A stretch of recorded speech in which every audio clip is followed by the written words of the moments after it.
എല്ലാ വിദ്യാർത്ഥികൾക്കും പുതിയൊരു വീഡിയോയിലേക്ക് സ്വാഗതം. ഈ വർഷത്തെ SSLC റിസൾട്ട് വന്നതിന് ശേഷം നിങ്ങൾക്ക് ലഭിച്ചിട്ടുണ്ടായിരുന്ന ഗ്രേഡ് നിങ്ങൾ പ്രതീക്ഷിച്ചതിനേക്കാൾ കുറഞ്ഞ ഗ്രേഡാണ് എങ്കിൽ വിദ്യാർത്ഥികൾക്ക് ഇപ്പോൾ റീവാലുവേഷൻ, അതുപോലെ തന്നെ ഫോട്ടോ കോപ്പി, സ്ക്രൂട്ടിനി എന്നിവയ്ക്കുള്ള അപേക്ഷകൾ സമർപ്പിക്കാവുന്നതാണ്. അപ്പോൾ എന്താണ് റീവാലുവേഷൻ, എന്താണ് ഫോട്ടോ കോപ്പി, എന്താണ് സ്ക്രൂട്ടിനി എന്നുള്ള കാര്യം നമുക്ക് നോക്കാം. അതിനു മുമ്പായിട്ട് വിദ്യാർത്ഥികൾ ചോദിക്കുന്ന പ്രധാനപ്പെട്ട കാര്യമാണ്, അതായത് റീവാലുവേഷൻ അപേക്ഷിച്ച് കഴിഞ്ഞാൽ നിങ്ങൾക്ക് മാർക്ക് കുറഞ്ഞു പോകുമോ, അതുപോലെ റീവാലുവേഷൻ അപേക്ഷിച്ച എല്ലാവർക്കും മാർക്ക് കൂടുമോ എന്നുള്ളത്. അപ്പോൾ വിദ്യാർത്ഥികൾ ആദ്യം ശ്രദ്ധിക്കേണ്ടത്, നിങ്ങൾക്കൊരു പ്രതീക്ഷയുണ്ട് റീവാലുവേഷൻ അപേക്ഷിച്ചാൽ നിങ്ങൾക്ക് ഗ്രേഡ് കൂടും, അല്ലെങ്കിൽ ഗ്രേഡ് നല്ലൊരു ഗ്രേഡിലേക്ക് മാറ്റം കിട്ടുമെന്ന് നിങ്ങൾക്കൊരു പ്രതീക്ഷയുണ്ടെങ്കിൽ നിങ്ങൾക്ക് റീവാലുവേഷനായിട്ട് അപേക്ഷിക്കാം. എന്നാൽ നിങ്ങൾക്ക് റീവാലുവേഷൻ അപേക്ഷിച്ച് കഴിഞ്ഞാൽ ചിലപ്പോൾ ഗ്രേഡ് കൂടും, ചിലപ്പോൾ ഗ്രേഡ് കൂടില്ല എന്നൊക്കെ ചിന്തിക്കുന്ന വിദ്യാർത്ഥികൾക്കും റീവാലുവേഷനായിട്ട് അപേക്ഷിക്കാം. അപ്പോൾ നിങ്ങൾ ശ്രദ്ധിക്കേണ്ടത്, റീവാലുവേഷൻ അപേക്ഷിക്കുന്ന എല്ലാ വിദ്യാർത്ഥികൾക്കും ഒരു ഗ്രേഡ് ചേഞ്ച് ആവണം എന്നില്ല, അതായത് ഗ്രേഡ് കൂടണം എന്നില്ല. അതുകൊണ്ട് തന്നെ നിങ്ങൾക്ക് പ്രതീക്ഷയുണ്ട്, അതായത് റീവാലുവേഷൻ അപേക്ഷിച്ചാൽ നിങ്ങൾക്ക് ഗ്രേഡ് കൂടുമെന്നുള്ള ഒരു പ്രതീക്ഷയുണ്ടെങ്കിൽ നിങ്ങൾക്ക് റീവാലുവേഷനായിട്ട് അപേക്ഷിക്കാം. അതുപോലെ റീവാലുവേഷൻ അപേക്ഷിച്ചതുകൊണ്ട് നിങ്ങളുടെ ഗ്രേഡ് കുറയുന്നതല്ല. അതായത് ഇപ്പോൾ ഒരു വിദ്യാർത്ഥി ഇപ്പോൾ ആദ്യം നിങ്ങൾക്ക്, അതായത് ആദ്യം നിങ്ങൾക്ക് ലഭിച്ചിട്ടുണ്ടായിരുന്ന ഒരു ഗ്രേഡ് എന്ന് പറയുന്നത് A ഗ്രേഡ് ആണെന്ന് വിചാരിക്കുക. അപ്പോൾ റീവാലുവേഷന് ശേഷം നിങ്ങൾക്ക് കിട്ടിയിട്ടുണ്ടായിരുന്ന ഗ്രേഡ് എന്ന് പറയുന്നത് B+ ആണെന്ന് വിചാരിക്കുക. അപ്പോൾ നിങ്ങളുടെ ഏത് ഗ്രേഡ് പരിഗണിക്കും, അതായത് റീവാലുവേഷന് മുമ്പുള്ളതാണോ റീവാലുവേഷന് ശേഷമുള്ളതാണോ എന്ന് ചോദിച്ചു കഴിഞ്ഞാൽ ഇതിൽ കൂടിയ ഗ്രേഡ് ഏതാണോ അതാണ് നിങ്ങളുടേതായിട്ട് പരിഗണിക്കുക. അതായത് റീവാലുവേഷന് മുമ്പുള്ളതാണോ റീവാലുവേഷന് ശേഷമുള്ളതാണോ, ഏതാണ് കൂടിയ ഗ്രേഡ്, എപ്പോഴാണ് കിട്ടിയിട്ടുള്ളത്, ആ ഒരു ഗ്രേഡാണ് പരിഗണിക്കുകയുള്ളൂ. ഇനി അടുത്തതായിട്ട് വിദ്യാർത്ഥികൾ ചോദിക്കുന്ന പ്രധാനപ്പെട്ട സംശയമാണ്, +1 അലോട്ട്മെൻറ്റിന് അപേക്ഷിച്ചു കഴിയുമ്പോഴേക്കും ഇതിൻ്റെ റിസൾട്ട് വരുമോ, അതായത് +1 അലോട്ട്മെൻറ്റ് വരുന്ന സമയത്തേക്ക് ഇതിൻ്റെ റിസൾട്ട് വരുമോ എന്നുള്ളത്. അപ്പോൾ +1 ട്രയൽ അലോട്ട്മെൻറ്റ് വരുന്ന ആ ഒരു സമയത്തേക്ക് നിങ്ങളുടെ റീവാലുവേഷൻ്റെ റിസൾട്ട് വരും. അതായത് ട്രയൽ അലോട്ട്മെൻറ്റ് വരുന്നത് ഏകദേശം മെയ് 24-ാം തീയതിയാണ്. അപ്പോൾ ചില സമയത്ത് മെയ് 25, 26 ആ ഒരു ഡേറ്റിനുള്ളിൽ നിങ്ങളുടെ റീവാലുവേഷൻ്റെ റിസൾട്ട് പെട്ടെന്ന് തന്നെ പ്രതീക്ഷിക്കാൻ സാധിക്കുന്നതായിരിക്കും. അതുപോലെ തന്നെ റീവാലുവേഷൻ്റെ റിസൾട്ട് അല്പം വൈകിക്കഴിഞ്ഞാലും പ്രത്യേകിച്ച് നിങ്ങൾ പേടിക്കേണ്ട ആവശ്യമൊന്നുമില്ല. കാരണം വൊക്കേഷണൽ ഹയർ സെക്കൻഡറി വെബ്സൈറ്റ് ആയിട്ടുള്ള vhscap.kerala.gov.in എന്നുള്ള വെബ്സൈറ്റും, ഹയർ സെക്കൻഡറി അഡ്മിഷൻ ആയിട്ടുള്ള വെബ്സൈറ്റ് ആയിട്ടുള്ള hscap.kerala.gov.in എന്നുള്ള വെബ്സൈറ്റും SSLC റിസൾട്ട് വെബ്സൈറ്റുമായിട്ട്, അതായത് SSLCയുടെ ഡാറ്റാബേസുമായിട്ട് ലിങ്കാണ്, അതായത് SSLC റിസൾട്ടിൻ്റെ ഡാറ്റാബേസുമായിട്ട് ലിങ്കാണ്. അപ്പോൾ അതുകൊണ്ട് തന്നെ നിങ്ങളുടെ റീവാലുവേഷൻ റിസൾട്ട് വന്ന് നിങ്ങളുടെ ഗ്രേഡ് ചേഞ്ച് ചെയ്യുകയാണെങ്കിൽ, ഗ്രേഡ് കൂടുകയാണെങ്കിൽ, ആ ഒരു കൂടിയിട്ടുള്ള ഗ്രേഡുള്ള വിദ്യാർത്ഥികളുടെ ആ ഒരു ഗ്രേഡ് നിങ്ങളുടെ +1 പ്രവേശനത്തിനായിട്ടുള്ള ഹയർ സെക്കൻഡറിയുടെ അപേക്ഷയാണോ, വൊക്കേഷണൽ ഹയർ സെക്കൻഡറി അപേക്ഷയാണോ, ഏത് അപേക്ഷയാണ്, ആ ഒരു അപേക്ഷയിൽ നിങ്ങളുടെ ഗ്രേഡ് ചേഞ്ച് ആയിട്ട് മാറുന്നതാണ്. അതായത് ഓട്ടോമാറ്റിക്കലി ചേഞ്ച് ആവുന്നതായിരിക്കും. അതുകൊണ്ട് തന്നെ നിങ്ങൾ റീവാലുവേഷൻ റിസൾട്ട് എപ്പോഴാണ് വരിക എന്നുള്ളത് ആലോചിച്ച് ടെൻഷൻ അടിക്കേണ്ട. അതുകൊണ്ട് തന്നെ +1 പ്രവേശനത്തിനായിട്ടുള്ള അപേക്ഷ നിങ്ങൾക്ക് സമർപ്പിക്കാവുന്നതാണ്.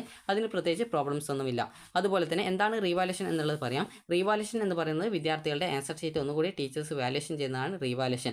അതുപോലെ തന്നെ ഫോട്ടോ കോപ്പി എന്ന് പറഞ്ഞാൽ നിങ്ങളുടെ ഏതെങ്കിലും ഏത് സബ്ജക്റ്റിൻ്റെ ഫോട്ടോ കോപ്പിക്കാണ് നിങ്ങൾ അപ്ലൈ ചെയ്തത്, ആ ഒരു സബ്ജക്റ്റിൻ്റെ പരീക്ഷ നിങ്ങൾ എഴുതിയിട്ടുണ്ടായിരുന്ന ആൻസർ ഷീറ്റിൻ്റെ ഒരു ഫോട്ടോസ്റ്റാറ്റ് നിങ്ങൾക്ക് സ്കൂൾ മുഖേനയോ തപാൽ മുഖേനയോ അയച്ചു തരും. ഇതാണ് ഫോട്ടോ കോപ്പി എന്ന് പറയുന്നത്. അതുപോലെ സ്ക്രൂട്ടിനി എന്ന് പറഞ്ഞാൽ നിങ്ങളുടെ ആൻസർ ഷീറ്റിൽ ടീച്ചേഴ്സ് വാല്യുവേഷൻ ചെയ്ത് മാർക്ക് ഇട്ടിട്ടുണ്ടാവും. ഇങ്ങനെ ടീച്ചേഴ്സ് മാർക്ക് ഇട്ടെടുത്ത് കൂട്ടിയത് തെറ്റിപ്പോയിട്ടുണ്ടോ, അതുപോലെ തന്നെ ഏതെങ്കിലും ക്വസ്റ്റ്യൻസിന് ആൻസേഴ്സിന് മാർക്ക് ഇടാൻ വിട്ടുപോയിട്ടുണ്ടോ എന്നിങ്ങനെയുള്ള ചെറിയ കാര്യങ്ങൾ ചെക്ക് ചെയ്യുന്നതാണ് സ്ക്രൂട്ടിനി എന്ന് പറയുന്നത്. റീവാലുവേഷനായിട്ട് 400 രൂപയാണ് ഫീസ്, ഫോട്ടോ കോപ്പിക്ക് 200 രൂപയാണ്, സ്ക്രൂട്ടിനിക്ക് 50 രൂപയാണ് ഫീസ് വരിക. ഇനി എങ്ങനെയാണ് അപേക്ഷ സമർപ്പിക്കുക എന്നുള്ള കാര്യം നമുക്ക് നോക്കാം. അപ്പോൾ അപേക്ഷ നിങ്ങൾക്ക് സ്വന്തമായിട്ട് തന്നെ അപേക്ഷ സമർപ്പിക്കാവുന്നതാണ്. അപ്പോൾ അപേക്ഷ സമർപ്പിക്കുമ്പോൾ ശ്രദ്ധിക്കേണ്ട കാര്യം എന്ന് പറയുന്നത്, നിങ്ങൾ ഓൺലൈനായിട്ട് അപേക്ഷ സമർപ്പിച്ചു കഴിഞ്ഞാൽ നിങ്ങൾക്ക് ഏതൊക്കെ വിഷയങ്ങൾ റീവാലുവേഷന് കൊടുക്കണം, അതുപോലെ ഏതൊക്കെ വിഷയങ്ങൾ സ്ക്രൂട്ടിനിക്ക് കൊടുക്കണം, അതുപോലെ തന്നെ ഏതൊക്കെ വിഷയങ്ങൾ ഫോട്ടോ കോപ്പിക്ക് കൊടുക്കണം എന്നുള്ള കാര്യത്തിൽ നിങ്ങളൊരു തീരുമാനം എടുക്കുക. അതിനുശേഷം അപേക്ഷ സമർപ്പിക്കാനായിട്ട് ശ്രദ്ധിക്കുക. അപ്പോൾ ഓൺലൈനായിട്ട് അപേക്ഷ സമർപ്പിച്ചതിന് ശേഷം നിങ്ങൾക്കൊരു പ്രിൻ്റ് ഔട്ട് കിട്ടും. അപ്പോൾ ആ ഒരു പ്രിൻ്റ് ഔട്ട് എടുത്ത ശേഷം പ്രിൻ്റ് ഔട്ട് എടുത്ത് നിങ്ങൾ ആ ഒരു അപേക്ഷാ ഫീസും പ്രിൻ്റ് ഔട്ടും എടുത്ത് നിങ്ങൾ ഏത് സ്കൂളിലാണോ SSLC പരീക്ഷ എഴുതിയിട്ടുള്ളത് ആ ഒരു സ്കൂളിലെ ഹെഡ് മാസ്റ്റർക്കാണ് അപേക്ഷ സമർപ്പിക്കേണ്ടത്. അപേക്ഷയും അപേക്ഷാ ഫീസും കൊടുക്കേണ്ടത്. അപ്പോൾ അപേക്ഷയും അപേക്ഷാ ഫീസും കൊടുത്തു കഴിഞ്ഞാൽ നിങ്ങൾ ഇത്ര ഫീസ് അടച്ചിട്ടുണ്ട് എന്ന് പറഞ്ഞുകൊണ്ട് നിങ്ങൾക്കൊരു റെസിപ്റ്റ് തിരികെ നൽകുന്നതായിരിക്കും. അപ്പോൾ ആ റെസിപ്റ്റ് നിങ്ങളുടെ കയ്യിൽ സൂക്ഷിച്ചു വെക്കുക. കാരണം റീഫണ്ടിന് അർഹതയുണ്ടെങ്കിൽ, അതായത് നിങ്ങൾക്ക് റീഫണ്ടിന് അർഹത എന്ന് പറയുമ്പോൾ നിങ്ങൾ റീവാലുവേഷനായിട്ടാണ് അപേക്ഷിക്കുന്നത്. റീവാലുവേഷൻ അപേക്ഷിച്ച ശേഷം നിങ്ങൾക്ക് ഗ്രേഡ് ചേഞ്ച് ആവുകയാണ്. അതായത് നിങ്ങൾ A എന്നുള്ളത് A+ ആയിട്ടുണ്ട്, അല്ലെങ്കിൽ B എന്നുള്ളത് A+ഓ Aയോ, അല്ലെങ്കിൽ B+ഓ ആയിട്ടുണ്ട്. അതായത് നിങ്ങൾക്ക് ഗ്രേഡ് കൂടിയിട്ടുണ്ടെങ്കിൽ നിങ്ങൾക്ക് 400 രൂപ, നിങ്ങൾക്ക് ഏത് സബ്ജക്റ്റിനാണോ ഗ്രേഡ് കൂടിയിട്ടുള്ളത് ആ ഒരു സബ്ജക്റ്റിന് ആയിട്ട് റീവാലുവേഷനായിട്ട് കൊടുത്തിട്ടുണ്ടായിരുന്ന 400 രൂപ നിങ്ങൾക്ക് തിരികെ റീഫണ്ടായിട്ട് കിട്ടും. റീഫണ്ട് കിട്ടുന്ന സമയത്ത് നിങ്ങൾ സ്കൂളിൽ നിന്ന് തന്നിട്ടുള്ള ആ ഒരു ഫീസ് അടച്ചതിൻ്റെ റെസിപ്റ്റ് കൂടി കൊണ്ടുപോകേണ്ടതായിട്ടുണ്ട്. അപ്പോൾ അതുകൊണ്ട് തന്നെ ആ ഒരു റെസിപ്റ്റ് സ്കൂളിൽ നിന്ന് കിട്ടുന്ന റെസിപ്റ്റ് കൃത്യമായിട്ട് സൂക്ഷിച്ച് വെക്കാനായിട്ട് ശ്രദ്ധിക്കുക. ഇനി എങ്ങനെയാണ് ഈ ഒരു അപേക്ഷ സമർപ്പിക്കേണ്ടത് എന്നുള്ള കാര്യം നമുക്ക് നോക്കാം. ആദ്യം തന്നെ വിദ്യാർത്ഥികൾ ഈ ഒരു SSLC exam.kerala.gov.in എന്ന ഈ ഒരു പരീക്ഷയുടെ, അതായത് SSLC exam.kerala.gov.in എന്ന വെബ്സൈറ്റ് ഓപ്പൺ ചെയ്യുക. നിങ്ങൾക്ക് ഇത് ഫോൺ വഴിയും നിങ്ങൾക്ക് അത് സ്വന്തമായിട്ടും അപേക്ഷിക്കാവുന്നതാണ്. ആദ്യം തന്നെ നിങ്ങൾ ഏതൊക്കെ വിഷയങ്ങൾ റീവാലുവേഷനായിട്ട് കൊടുക്കുന്നു, അതുപോലെ ഏതൊക്കെ വിഷയങ്ങളുടെ ആൻസർ ഷീറ്റിൻ്റെ ഫോട്ടോ കോപ്പി അല്ലെങ്കിൽ ഫോട്ടോസ്റ്റാറ്റ് നിങ്ങൾക്ക് വേണം, അതുപോലെ സ്ക്രൂട്ടിനി, അത് സൂക്ഷ്മപരിശോധന ഏതിൻ്റെയൊക്കെയാണ് കൊടുക്കുന്നത് അതിനനുസരിച്ച് നിങ്ങൾ തീരുമാനിക്കേണ്ടതാണ്. IT-ക്ക് ഈ ഒരു റീവാലുവേഷനോ സ്ക്രൂട്ടിനിയോ ഫോട്ടോ കോപ്പിയോ ഇല്ല. അതായത് ഇൻഫർമേഷൻ ടെക്നോളജി സബ്ജക്റ്റിന് ഈ ഒരു റീവാലുവേഷനോ സ്ക്രൂട്ടിനിയോ ഫോട്ടോ കോപ്പിയോ ഇല്ല. അപ്പോൾ നിങ്ങൾക്ക് ഈ ഒരു അപേക്ഷ സമർപ്പിക്കാനായിട്ട് നിങ്ങൾ ഈ ഒരു SSLC exam.kerala.gov.in എന്നുള്ള ഈ ഒരു വെബ്സൈറ്റ് ഓപ്പൺ ചെയ്യുക. അപ്പോൾ അതിനുശേഷം ഇവിടെ SSLC revaluation photo copy scrutiny 2025 click here എന്നുള്ള ഒരു ഓപ്ഷൻ കാണാം. അപ്പോൾ അവിടെ ക്ലിക്ക് ഹിയർ എന്നുള്ളതിൽ ക്ലിക്ക് ചെയ്യുക. ക്ലിക്ക് ഹിയറിൽ ക്ലിക്ക് ചെയ്യുന്ന സമയത്ത് നിങ്ങൾ മറ്റൊരു പേജിലേക്ക് പോകുന്നതാണ്. അപ്പോൾ ആ ഒരു പേജ് ലോഡാവാനായിട്ട് കുറച്ച് ടൈം എടുക്കുന്നതായിരിക്കും. അപ്പോൾ ജസ്റ്റ് നിങ്ങൾ വെയിറ്റ് ചെയ്യുക. അപ്പോൾ നിങ്ങളുടെ ഫോണിൻ്റെ നെറ്റ്വർക്ക് എത്രത്തോളം സ്പീഡ് ഉണ്ടോ അതിനനുസരിച്ച് നിങ്ങൾക്ക് കിട്ടുന്നതാണ്, ഈ ഒരു പേജ് ലോഡായിട്ട് കിട്ടുന്നതായിരിക്കും. അപ്പോൾ ഈ ഒരു പേജ് ഇപ്പോൾ ലോഡായിട്ട് വരുന്നതാണ്. അപ്പോൾ ജസ്റ്റ് നമുക്കൊന്ന് വെയിറ്റ് ചെയ്യാം. അപ്പോൾ ഇവിടെ ഈ ഒരു പേജ് ലോഡായിട്ട് വന്നിട്ടുണ്ട്. അപ്പോൾ നിങ്ങൾക്ക് ഇവിടെ കാണാൻ പറ്റുന്നതാണ് view or edit application for revaluation scrutiny photo copy SSLC March 2025 എന്ന് പറഞ്ഞുകൊണ്ട് കാണാം. അപ്പോൾ SSLCയുടെ സെക്കൻഡറി സ്കൂൾ ലിവിംഗ് സർട്ടിഫിക്കറ്റ്, അതായത് SSLC examination government of Kerala എന്ന് പറഞ്ഞുകൊണ്ടൊക്കെ കൊടുത്തിട്ടുണ്ട്. അപ്പോൾ നിങ്ങൾക്ക് ഇവിടെ കാണാൻ സാധിക്കും, നിങ്ങൾ ഓൾറെഡി ഇതുവരെ അപേക്ഷ സമർപ്പിച്ചിട്ടില്ലെങ്കിൽ ന്യൂ ആപ്ലിക്കേഷൻ, ഓൾറെഡി നിങ്ങൾ അപേക്ഷ സമർപ്പിച്ചിട്ടുണ്ടെങ്കിൽ view or edit print application എന്നുള്ളൊരു ഓപ്ഷൻ ഇവിടെ കൊടുത്തിട്ടുണ്ട്. ജസ്റ്റ് നിങ്ങൾക്ക് അതിൽ ക്ലിക്ക് ചെയ്ത് നോക്കാവുന്നതാണ്. അപ്പോൾ അവിടെയുള്ള ആ ഒരു ലിങ്ക് ആക്റ്റീവ് ആയിട്ടില്ല. അത് ഒരു മെയ് 14 തീയതിയോടെയാണ് ആക്റ്റീവ് ആവാനുള്ള സാധ്യത. അതായത് നിങ്ങൾക്ക് ആപ്ലിക്കേഷൻ നൽകിയ ശേഷം അത് എഡിറ്റ് ചെയ്യാനോ പ്രിൻറ്റ് ചെയ്യാനോ കാണാനോ ഉള്ള ഒരു ഓപ്ഷനാണ്. അപ്പോൾ നിലവിൽ ആ ഒരു പേജിൻ്റെ ആ ഒരു വർക്കിംഗ് കാര്യങ്ങളൊക്കെ വന്നിട്ടില്ല. അപ്പോൾ അതുകൊണ്ട് തന്നെ നിങ്ങൾ ഈ ഒരു നാളെ വരെ വെയിറ്റ് ചെയ്യുക. നാളെ ആകുമ്പോഴേക്കും അതിൻ്റെ ആ ഒരു ലിങ്കും കാര്യങ്ങളൊക്കെ കൃത്യമായിട്ട് ആ ഒരു പേജുമായി കണക്ട് ചെയ്യുന്നതായിരിക്കും. അപ്പോൾ വിദ്യാർത്ഥികൾക്ക് എങ്ങനെ പുതിയ ആപ്ലിക്കേഷൻ നൽകണമെന്ന് നോക്കാം. ഇവിടെ ന്യൂ ആപ്ലിക്കേഷൻ എന്നുള്ള, അതായത് ഈ ഒരു ലിങ്കിൽ നിങ്ങൾ ക്ലിക്ക് ചെയ്യുക. അപ്പോൾ അവിടെ ക്ലിക്ക് ചെയ്യുന്ന സമയത്ത് നിങ്ങൾ മറ്റൊരു പേജിലേക്കാണ് പോവുക. അപ്പോൾ പോകുന്ന സമയത്ത് നിങ്ങൾക്കൊരു മെസ്സേജ് കാണാൻ പറ്റും. അതായത് ആ ഒരു പേജിൽ ഏറ്റവും അടിയിലായിട്ട് കുറച്ച് ഇൻസ്ട്രക്ഷൻസ് കൊടുത്തിട്ടുണ്ട്. അപ്പോൾ ആ ഒരു ഇൻസ്ട്രക്ഷൻസ് വായിച്ച് നോക്കണം എന്നാണ് പറഞ്ഞിട്ടുള്ളത്.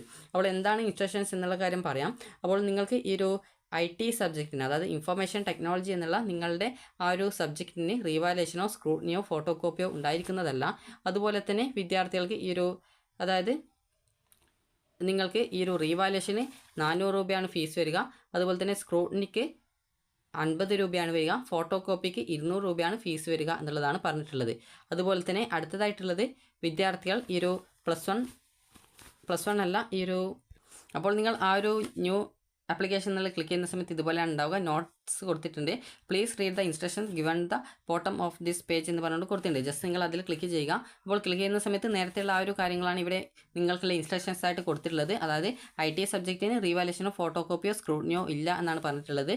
അതുപോലെ തന്നെ നിങ്ങൾക്ക് ഈ ഒരു റീവാലുവേഷനായിട്ട് നിങ്ങൾ അപേക്ഷിക്കുന്നുണ്ടെങ്കിൽ അത് ആ ഒരു സബ്ജക്റ്റ് നിങ്ങൾ സ്ക്രൂട്ടിനിക്ക്, അതായത് സൂക്ഷ്മ പരിശോധനയ്ക്ക് അപേക്ഷിക്കേണ്ടതില്ല എന്നാണ് പറയുന്നത്. കാരണം റീവാലുവേഷൻ എന്ന് പറയുമ്പോൾ നിങ്ങളുടെ ആൻസർ ഷീറ്റ് മുഴുവനായിട്ട് ചെക്ക് ചെയ്യും. അതുകൊണ്ട് തന്നെ നിങ്ങൾ വെറുതെ സൂക്ഷ്മ പരിശോധനയ്ക്ക് കൂടി ആ ഒരു സബ്ജക്റ്റിൻ്റെ കൊടുക്കേണ്ടതില്ല എന്നാണ് പറഞ്ഞിട്ടുള്ളത്. അതുപോലെ തന്നെ നിങ്ങൾക്ക് അതിൻ്റെ ഫീസ് പറഞ്ഞിട്ടുണ്ട്. റീവാലുവേഷന് 400 രൂപ, ഫോട്ടോ കോപ്പിക്ക് 200 രൂപ, സ്ക്രൂട്ടിനിക്ക് 50 രൂപയാണ് ഓരോ പേപ്പറിനും വരിക.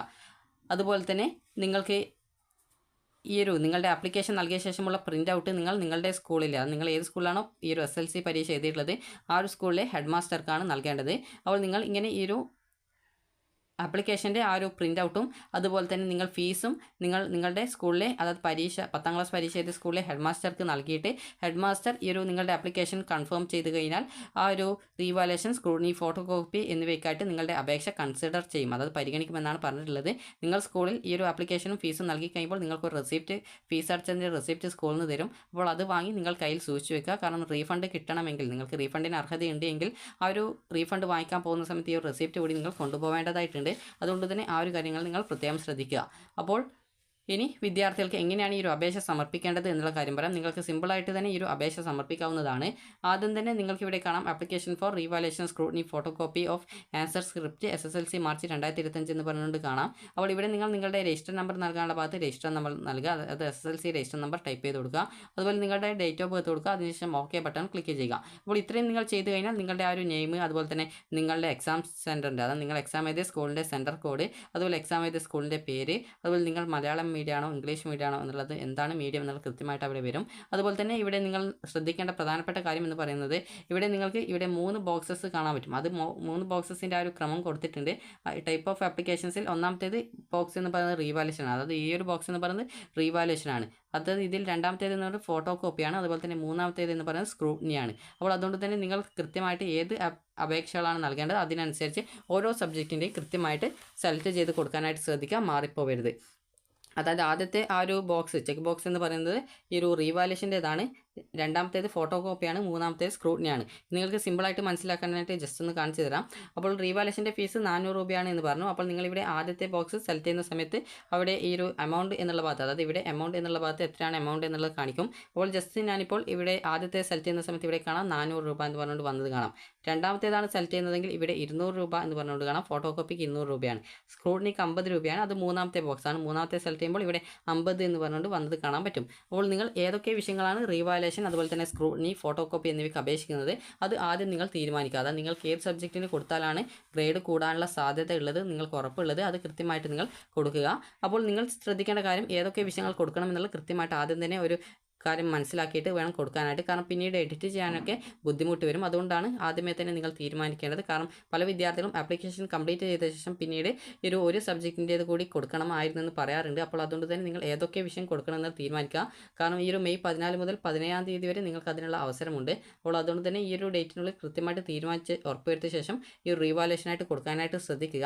അപ്പോൾ ആദ്യം തന്നെ ഞാനിപ്പോൾ ഒരു ഉദാഹരണം പറയുകയാണെങ്കിൽ, ഞാനിപ്പോൾ തീരുമാനിച്ചു ഇംഗ്ലീഷിനും അതുപോലെ ഫിസിക്സിനും കെമിസ്ട്രിക്കും കൊടുക്കണം. എനിക്കിപ്പോൾ ഈ ഒരു ബി ഗ്രേഡാണ് ഈ ഒരു ഫിസിക്സിന് കിട്ടിയത്. കെമിസ്ട്രിക്കാണെങ്കിൽ ഈ ഒരു A+ കിട്ടുമെന്ന് വിചാരിച്ചു, പക്ഷേങ്കിൽ A ഗ്രേഡ് മാത്രമേ കിട്ടിയിട്ടുള്ളൂ. അതുപോലെ തന്നെ ഈ ഒരു ഇംഗ്ലീഷ് ആണെങ്കിൽ എനിക്കിപ്പോൾ C+ മാത്രമേ കിട്ടിയിട്ടുള്ളൂ. അപ്പോൾ എനിക്ക് അതിനൊരു B ഗ്രേഡ് കിട്ടുമെന്ന് പ്രതീക്ഷയുണ്ട്. അപ്പോൾ ഇങ്ങനെ ഉണ്ട് എങ്കിൽ അതുപോലെ തന്നെ എനിക്ക് ഫിസിക്സിൻ്റെ അതുപോലെ കെമിസ്ട്രിയുടെയും ഫോട്ടോ കോപ്പി കൂടി വേണം എന്ന് എനിക്ക് ആഗ്രഹമുണ്ട്. അപ്പോൾ അതുകൊണ്ട് തന്നെ ഞാനിപ്പോൾ ഈ ഒരു സബ്ജക്റ്റുകളൊക്കെ കോമൺ ആയിട്ട് ഞാൻ കൊടുക്കുന്നത് റീവാലുവേഷനാണ്. അതുപോലെ തന്നെ അതിൻ്റെ ആ ഒരു ഫിസിക്സിൻ്റെയും കെമിസ്ട്രിയുടെയും ഫോട്ടോ സ്റ്റാറ്റ് കൂടി വേണ്ടതുകൊണ്ട് അതിൻ്റെ ആ 2 സബ്ജക്റ്റ് ഫോട്ടോ സ്റ്റാറ്റിനോട് കൊടുക്കുന്നു. അപ്പോൾ അതെങ്ങനെയാണ് കൊടുക്കുന്നതെന്ന് ജസ്റ്റ് ഒന്ന് കാണിച്ചു തരാം. അപ്പോൾ ഇവിടെ ഇംഗ്ലീഷിൻ്റേത് ഞാൻ റീവാലുവേഷനാണ് കൊടുക്കുന്നത്. അപ്പോൾ അതുകൊണ്ട് ആദ്യത്തെ ബോക്സ് സെലക്ട് ചെയ്ത് കൊടുക്കുന്നു. അതിനുശേഷം ഫിസിക്സിൻ്റേതും കെമിസ്ട്രിയുടേതും റീവാലുവേഷന് കൊടുക്കുന്നുണ്ട്. അപ്പോൾ അതുകൊണ്ടാണ് അതിൻ്റെ നേരെയുള്ള ആ ഒരു ആദ്യത്തെ ബോക്സ് സെലക്ട് ചെയ്തിട്ടുള്ളത്. അപ്പോൾ ആദ്യത്തെ ബോക്സുകൾ സെലക്ട് ചെയ്തതുകൊണ്ട് ഒരു വിഷയത്തിന് 400 രൂപയാണ് റീവാലുവേഷൻ വരുന്നത്. 3 വിഷയം ആയതുകൊണ്ടാണ് 1200 വന്നിട്ടുള്ളത്. ഇനിയിപ്പോൾ ഫിസിക്സിൻ്റേത് ഫോട്ടോ കോപ്പി ചെയ്യണം. അപ്പോൾ അതിന് ഞാൻ രണ്ടാമത്തെ ബോക്സ് സെലക്ട് ചെയ്യുന്നു. അപ്പോൾ അതിന് 200 രൂപ കൂടിയിട്ട് 1400 രൂപയായി. അതുപോലെ തന്നെ കെമിസ്ട്രിയുടേത് ഫോട്ടോ കോപ്പി എനിക്ക് വേണം. അപ്പോൾ അതുകൊണ്ട് തന്നെ ഞാൻ അതിൻ്റേത് ഇവിടെ കൊടുക്കുന്ന സമയത്ത് 1600 രൂപയായി. അതായത് 200 രൂപ ഫോട്ടോ കോപ്പിയുടേത് വീണ്ടും അതിനോടൊപ്പം ആഡ് ചെയ്തിട്ടുണ്ട്. അതുപോലെ തന്നെ ബയോളജിയുടേത് ഞാൻ ജസ്റ്റ് ഒരു സൂക്ഷ്മ പരിശോധന ചെയ്യണം എന്ന് ആഗ്രഹിക്കുന്നു. അപ്പോൾ അതുകൊണ്ട് ജസ്റ്റ് ആ ഒരു മൂന്നാമത്തെ കോളം കൂടി സെലക്ട് ചെയ്യുന്നു. അപ്പോൾ ഇവിടെ 50 രൂപ എക്സ്ട്രാ ആയിട്ട് ആഡ് ചെയ്തതായിട്ട് കാണാൻ പറ്റും. അപ്പോൾ ഇത്രയും വിഷയം ഞാൻ ജസ്റ്റ് വെറുതെ കൊടുക്കുന്നു. അപ്പോൾ നിങ്ങൾക്ക് ഈ ഒരു രീതിയിൽ നിങ്ങൾക്ക് താല്പര്യമുള്ള വിഷയം നിങ്ങൾക്ക് റീവാലുവേഷൻ അതുപോലെ സ്ക്രൂട്ടിനി, ഫോട്ടോ കോപ്പി എന്നിവയ്ക്കായിട്ട് അപേക്ഷ സമർപ്പിക്കാം. ആദ്യത്തെ ബോക്സ് എന്ന് പറയുന്നത് ഫോട്ടോ കോപ്പിയല്ല, ആദ്യത്തേത് റീവാലുവേഷൻ്റെ ബോക്സ് ആണ്. അതായത് ഇവിടെ കൊടുക്കുന്ന സമയത്ത് 400 രൂപ എക്സ്ട്രാ ആയിട്ട് ആഡ് ആയിട്ട് വരുന്നത് കാണാൻ പറ്റും. അപ്പോൾ ഈ ഒരു ആദ്യത്തെ ബോക്സ് റീവാലുവേഷൻ്റേതാണ്, രണ്ടാമത്തേത് ഫോട്ടോ കോപ്പിയുടേതാണ്, അതുപോലെ തന്നെ മൂന്നാമത്തേത് സൂക്ഷ്മ പരിശോധനയാണ്, അത് സ്ക്രൂട്ടിനിയുടേതാണ്. അപ്പോൾ നിങ്ങൾക്ക് ഏതൊക്കെയാണ് വേണ്ടത് അതിനനുസരിച്ച് നിങ്ങൾ സെലക്ട് ചെയ്യുക. അതുപോലെ ഫോട്ടോ സ്റ്റാറ്റ് വേണ്ടവർ കൃത്യമായിട്ട് ഈ ഒരു രണ്ടാമത്തെ ബോക്സ് സെലക്ട് ചെയ്ത് കൊടുക്കുക. അതുപോലെ നിങ്ങൾക്ക് റീവാലുവേഷനും ഫോട്ടോ കോപ്പിയും വേണമെങ്കിൽ ആദ്യത്തെ ആ ഒരു ബോക്സ് റീവാലുവേഷൻ്റെ ടിക്ക് ചെയ്യുക, അത് സെലക്ട് ചെയ്യുക. അതുപോലെ തന്നെ രണ്ടാമത്തെ ഫോട്ടോ കോപ്പിയുടെ വേണമെങ്കിൽ അത് സെലക്ട് ചെയ്യുക. പ്രത്യേകം ശ്രദ്ധിക്കേണ്ടത് ഫോട്ടോ കോപ്പി മാത്രം അപേക്ഷിച്ചിട്ട് പിന്നീട് റീവാലുവേഷനായിട്ട് ആപ്ലിക്കേഷൻ കൊടുക്കാൻ പറ്റത്തില്ല. അതുകൊണ്ട് തന്നെ നിങ്ങൾ റീവാലുവേഷൻ കൊടുക്കുന്നുണ്ടെങ്കിൽ ഇപ്പോൾ തന്നെ കൊടുക്കുക. അതുപോലെ ഫോട്ടോ കോപ്പി വേണ്ടത് ഏതിൻ്റെയൊക്കെയാണ് വേണ്ടത് അതിനനുസരിച്ച് ഫോട്ടോ കോപ്പിക്കും കൊടുക്കാവുന്നതാണ്. അപ്പോൾ ഇങ്ങനെ നിങ്ങൾ വേണ്ടതൊക്കെ കൊടുത്ത ശേഷം നിങ്ങൾക്ക് ഇവിടെ എമൗണ്ട് എന്നുള്ള ഭാഗത്ത് ടോട്ടൽ എത്രയാണ് എന്നുള്ളത് വന്നിട്ടുണ്ടാവും. അപ്പോൾ നിങ്ങൾക്ക് എന്തെങ്കിലും എഡിറ്റ് ചെയ്യണമെങ്കിൽ അങ്ങനെ എഡിറ്റ് ചെയ്യാം. അതായത് ഏതെങ്കിലും ഒഴിവാക്കണമെങ്കിൽ അത് നിങ്ങൾക്ക് വേണമെങ്കിൽ ഒഴിവാക്കാനും സാധിക്കുന്നതായിരിക്കും. ഇതിനുശേഷം നിങ്ങൾ ചെയ്യേണ്ടത് സബ്മിറ്റ് ആപ്ലിക്കേഷൻ എന്നുള്ളതിൽ ക്ലിക്ക് ചെയ്യുക. ഇവിടെ നിങ്ങൾക്ക് ഒരു ബട്ടൺ കാണാൻ പറ്റും, സബ്മിറ്റ് ആപ്ലിക്കേഷൻ എന്ന് പറഞ്ഞുകൊണ്ട്. അപ്പോൾ അതിൽ ക്ലിക്ക് ചെയ്യുക. അപ്പോൾ അതിൽ ക്ലിക്ക് ചെയ്ത ശേഷം വിദ്യാർത്ഥികൾക്ക് പിന്നീട് ഒരു മെസ്സേജ് ബോക്സ് വരും. അതിൽ നിങ്ങൾക്ക് നിങ്ങളുടെ ആപ്ലിക്കേഷൻ കൺഫേം ചെയ്യട്ടെ എന്ന് ചോദിക്കും. അതല്ലെങ്കിൽ നിങ്ങൾക്ക് ബാക്ക് പോകണമെങ്കിൽ ബാക്ക് എന്ന് പറഞ്ഞിട്ടുള്ള ഒരു ബട്ടണും കാണാൻ പറ്റും. അപ്പോൾ ജസ്റ്റ് നിങ്ങൾക്ക് നിങ്ങളുടെ ആപ്ലിക്കേഷനിൽ ഏതെങ്കിലും കോഴ്സിൻ്റേത് കൂട്ടിച്ചേർക്കണമെങ്കിലോ ഏതെങ്കിലും നിങ്ങൾ നൽകിയത് ഏതെങ്കിലും ഫോട്ടോ കോപ്പിയുടെ റീവാലുവേഷൻ്റെ സ്ക്രൂട്ടിനിയുടെ ഏതെങ്കിലും ഒഴിവാക്കണം എന്നുണ്ടെങ്കിൽ അങ്ങനെ ഒഴിവാക്കുന്നതിനോ നിങ്ങൾക്ക് വേണമെങ്കിൽ അതായത് വീണ്ടും ആ ഒരു ബാക്ക് ബട്ടൺ ക്ലിക്ക് ചെയ്തുകൊണ്ട് ഈ ഒരു പേജിലേക്ക് പ്രവേശിക്കാവുന്നതാണ്. അപ്പോൾ ഈ ഒരു പേജിൽ നിങ്ങൾ വന്ന ശേഷം പിന്നീട് നിങ്ങൾക്ക് വീണ്ടും എന്തെങ്കിലും എഡിറ്റ് ചെയ്യണമെങ്കിൽ അങ്ങനെ ചെയ്യാം. അതിനുശേഷം വീണ്ടും സബ്മിറ്റ് ആപ്ലിക്കേഷനിൽ ക്ലിക്ക് ചെയ്യുക. ഇവിടെ നിങ്ങളുടെ എമൗണ്ട് കൃത്യമായിട്ട് എത്ര രൂപ നിങ്ങൾ ഫീസായിട്ട് അടക്കണം എന്നുള്ളത് നൽകിയിട്ടുണ്ടാകും. അതുകൂടി നോക്കിയ ശേഷം നിങ്ങൾ സബ്മിറ്റ് ബട്ടൺ ക്ലിക്ക് ചെയ്യുക. ഇനി എഡിറ്റൊന്നും ചെയ്യേണ്ട എങ്കിൽ നിങ്ങൾ ഫൈനൽ കൺഫർമേഷൻ ചെയ്യുക. ഫൈനൽ കൺഫർമേഷൻ ചെയ്ത് കഴിഞ്ഞാൽ നിങ്ങളുടെ ആപ്ലിക്കേഷൻ്റെ ആ ഒരു പ്രിൻറ്റിൻ്റെ ഒരു പ്രിവ്യൂ കാണാൻ പറ്റും. അതിനുശേഷം നിങ്ങൾക്ക് ഡൗൺലോഡ് ബട്ടൺ ക്ലിക്ക് ചെയ്ത് അല്ലെങ്കിൽ പ്രിൻറ്റ് ബട്ടൺ ക്ലിക്ക് ചെയ്ത് നിങ്ങളുടെ ആപ്ലിക്കേഷൻ പ്രിൻ്റ് എടുക്കാവുന്നതാണ്. അപ്പോൾ നിങ്ങൾ അതിൻ്റെ ഒരു സ്ക്രീൻഷോട്ട് എങ്കിലും എടുത്തു വെക്കാനായിട്ട് ശ്രദ്ധിക്കുക. കാരണം ചില സമയത്ത് പ്രിൻ്റ് എടുക്കാനായിട്ട് നിലവിൽ ഇപ്പോൾ പ്രോബ്ലംസ് എന്തെങ്കിലും വന്നേക്കാം. കാരണം ഒരു വിദ്യാർത്ഥി ഈ ഒരു ആപ്ലിക്കേഷൻ നൽകിയ സമയത്ത് അതായത് പ്രിൻ്റ് എടുക്കാനായിട്ട് പറ്റുന്നില്ല എന്ന് പറഞ്ഞിട്ടുണ്ടായിരുന്നു. അതുകൊണ്ട് തന്നെ വിദ്യാർത്ഥികൾ ശ്രദ്ധിക്കേണ്ടത് നാളെയോടെ, അതായത് ഈ ഒരു മെയ് 13-ാം തീയതിയോടെ നിങ്ങൾക്ക് ആ ഒരു പ്രിൻ്റ് എടുക്കാനുള്ള ആ ഒരു പ്രോബ്ലംസും കാര്യങ്ങളൊക്കെ പോകും. അപ്പോൾ നിങ്ങൾ ശ്രദ്ധിക്കേണ്ടത് നിങ്ങൾ ജസ്റ്റ് ഒന്ന് അത് സ്ക്രീൻഷോട്ട് എടുത്ത് വെക്കുക. അതിനുശേഷം നിങ്ങൾക്ക് നാളെയോടെ അതിൻ്റെ പ്രിൻ്റ് ഔട്ട് കിട്ടുന്നതായിരിക്കും. അപ്പോൾ ഈ ഒരു പ്രിൻ്റ് ഔട്ട് നിങ്ങൾക്ക് കിട്ടാനായിട്ടുള്ള ഓപ്ഷനും കാര്യങ്ങളൊക്കെ വെബ്സൈറ്റിൽ ഉണ്ട്. അത് നാളെയോടെയാണ് ആക്റ്റീവ് ആവുക. അപ്പോൾ നിങ്ങൾക്ക് അതിനുശേഷം മെയ് 14-ാം തീയതി മുതൽ, അതായത് നിങ്ങൾക്ക് ഇവിടെ കാണാം, ഇവിടെ view or edit print application എന്നുള്ളൊരു ബട്ടൺ കാണാം. നിലവിൽ ആ ഒരു ബട്ടൺ ആക്റ്റീവ് ആക്കിയിട്ടില്ല. അത് നാളെയോടെ മാത്രമേ അത് വർക്കാകത്തുള്ളൂ. അപ്പോൾ അതിനുശേഷം നിങ്ങൾക്ക് മെയ് 14-ാം തീയതി മുതൽ മെയ് 17-ാം തീയതി വരെ നിങ്ങൾക്ക് ഈ ഒരു അപേക്ഷ സമർപ്പിക്കാം. നേരത്തെ പറഞ്ഞതുപോലെ ആപ്ലിക്കേഷനും ഫീസും അതുപോലെ തന്നെ നിങ്ങൾ ഈ ഒരു ഓൺലൈനായിട്ട് നൽകിയതിൻ്റെ ആ ഒരു അപേക്ഷയുടെ ആ ഒരു പ്രിൻ്റ് ഔട്ടും നൽകി കഴിഞ്ഞാൽ നിങ്ങൾക്ക് സ്കൂളിൽ നിന്ന് ഒരു റെസിപ്റ്റ് കിട്ടും, ഫീസ് അടച്ചതിൻ്റേത്. അപ്പോൾ ആ ഒരു റെസിപ്റ്റ് കയ്യിൽ നിങ്ങൾ കൃത്യമായിട്ട് സൂക്ഷിച്ച് വെക്കുക. കാരണം ഗ്രേഡ് കൂടുകയാണെങ്കിൽ നിങ്ങൾക്ക് റീവാലുവേഷനായിട്ട് നൽകിയിട്ടുള്ള ഏത് സബ്ജക്റ്റിനാണോ ഗ്രേഡ് കൂടിയുള്ളത് ആ ഒരു പൈസ നിങ്ങൾക്ക് റീഫണ്ട് കിട്ടും. അപ്പോൾ റീഫണ്ട് വാങ്ങിക്കാനായിട്ട് നിങ്ങളുടെ ഈ ഒരു റെസിപ്റ്റ്, ഫീ പേയ്മെൻറ്റ് ചെയ്തതിൻ്റെ ആ ഒരു റെസിപ്റ്റ് കൂടി കൊണ്ടുപോകേണ്ടതായിട്ടുണ്ട്. അപ്പോൾ വിദ്യാർത്ഥികൾക്ക് ഈ ഒരു വീഡിയോ ഉപകാരപ്രദമായിട്ടുണ്ടെന്ന് കരുതുന്നു. അപ്പോൾ മെയ് 14-ാം തീയതി മുതൽ മെയ് 17-ാം തീയതി വരെയാണ് നിങ്ങൾ സ്കൂളിൽ പോയിട്ട് ഈ ഒരു ആപ്ലിക്കേഷൻ നൽകേണ്ടത്. അപ്പോൾ വിദ്യാർത്ഥികൾക്ക് ഈ ഒരു വീഡിയോ ഉപകാരപ്രദമായിട്ടുണ്ടെങ്കിൽ ലൈക്ക് ചെയ്യുക, ഷെയർ ചെയ്യുക. Thank you for watching.